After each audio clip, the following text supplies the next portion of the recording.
오늘 사건 상황실에 전해진 화제의 뉴스입니다. 전남 고흥의 한 병원에서 불이 나 30여 명의 사상자가 나왔습니다. 건물 내부가 온통 새까맣게 그을렸습니다. 바닥엔 깨진 유리 조각들이 여기저기 널려 있는데요. 소방당국에 따르면 오늘 새벽 3시 30분쯤 전남 고흥군의 한 병원에서 원인을 알 수 없는 불이 났습니다. 이 불로 2명이 숨지고 28명이 부상을 입은 것으로 확인됐는데요. 불은 1층에서 시작됐는데 연기가 위층으로 올라가 병원 내부에 가득 차면서 인명피해가 발생한 것으로 추정됩니다.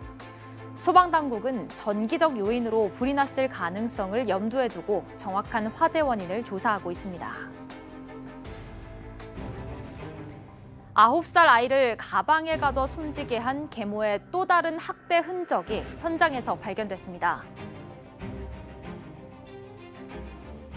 지난달 1일 충남 천안에서 9살 아이를 7시간가량 여행용 가방에 가둬 숨지게 한 혐의를 받는 40대 여성.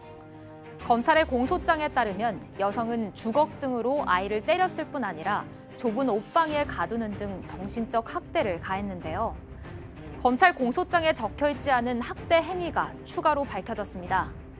아이의 방에서 벽에 석고치를 한 흔적이 발견됐는데 알고 보니 여성이 벽에 구멍이 날 정도로 숨진 아이와 아이의 동생을 때리면서 생긴 흔적이었습니다. 검찰이 살인죄를 적용한 여성의 재판은 다음 주에 열릴 예정입니다. 박근혜 전 대통령의 국정농단 사건과 국정원 특활비 상납 사건에 대한 파기환송심 선고가 내려졌습니다. 오늘 오후 2시 40분 박 전 대통령의 파기환송심 선고 공판이 열렸는데요.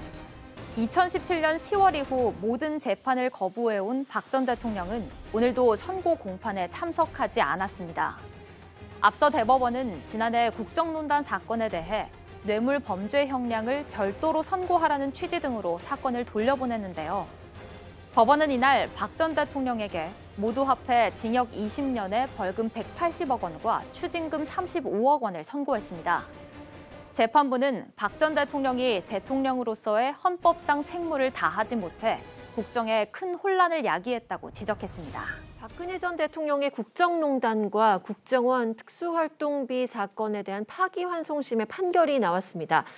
법원에서 어떻게 판단을 했나요? 먼저 이게 왜 파기환송심인지를 말씀을 드려야 될 것 같아요. 원래 항소심에서 이게 징역 30년을 선고를 했습니다. 그런데 지금 법상 공직선거법에 따라서 대통령으로 있는 동안 받은 뇌물은 따로 선고를 하게 돼 있어요. 그러니까 판결을 2개를 해야 되는데 왜 한꺼번에 묶어서 30년을 했냐라고 했고요. 그래서 오늘 파기환송심에서 선고한 것은 이 뇌물에 대해서는 15년, 그리고 직권남용을 비롯한 국정농단에 대해서는 5년을 선고를 했습니다. 그래서 10년이 줄어든 거예요. 전체형은. 꽤 많이 줄어든 것이고요. 이 줄어든 이유에 대해서 법원에서는 개인적으로 이익을 얻은 부분은 별로 없다. 그러니까 국정의 혼란을 야기한 큰 잘못은 분명한데 개인적으로 얻은 이익이 별로 없고, 또 이렇게 양형 이유가 붙었습니다. 형 집행이 종료될 것으로 보이는 시점에서의 피고인의 나이. 그러니까 20년형이라도 지금 이제 박 전 대통령이 68세이지 않습니까? 그러면 종료될 때를 좀 반영을 했다라고 밝혔습니다. 네. 자, 그리고 이 마지막에 본 사건과는 전혀 다른 이야기를 또 지금부터 해볼 텐데요. 이 천안에서 9살 남자아이를 가방에 가둬서 목숨을 잃게 한 계모의 재판이 다음 주에 열립니다. 검찰이 이 계모에게 살인죄를 적용을 했는데요. 이유를 좀 알려주시죠. 사실 계모 입장에서는 그렇게 얘기하겠죠. 아이가 그냥 있다 보니까 죽었다. 즉 학대치사라고 얘기하는데, 지금 나와 있는 정황으로는 100% 살인의 미필적 고의가 있다고 생각합니다. 외부적 정황으로 나타난 것이 그 사람이 그 아이를 죽어도 괜찮다고 의혹하고 인식했다면 당연히 그건 미필적 고의한 살인죄가 인정될 수 있는데요. 아이가 든 가방을 참 이런 말씀을 드리는 게 너무 좀 그렇지만 거실과 안방, 옷방, 주방으로 수없이 옮겨 다니고 이 가방을 거꾸로 했다는 거예요. 그럼 생각해 보세요. 아이가 자기의 어떤 위치에서 가장 편하게 이렇게 몸을 가지고 있는데 그 순간순간 바뀌면 자기가 살기 위해서 얼마나 안에서 많은 노력을 했겠어요. 저희들은 보지 않아도 그 부분에 대해서는 충분히 이해될 수 있는 부분이고, 아이가 너무 이렇게 힘들어서 이렇게 자크 끝에 있는 이렇게 곳으로 이렇게 손가락을 내미니까 그걸 또 테이프로 붙였다고 이야기를 하고 아이가 숨 좀 쉬고 싶다고 절규를 했는데 그 계모와 친자녀들을 합치면 한 160kg 정도 된다는데 그 위에서 뛰었다라고 합니다. 법원에서는 검찰의 공소 사실을 정확히 좀 판단하시고 과연 미필적 고의에 의한 살인죄가 되는지에 대한 현명한 판단을 해주시기를 바라겠습니다.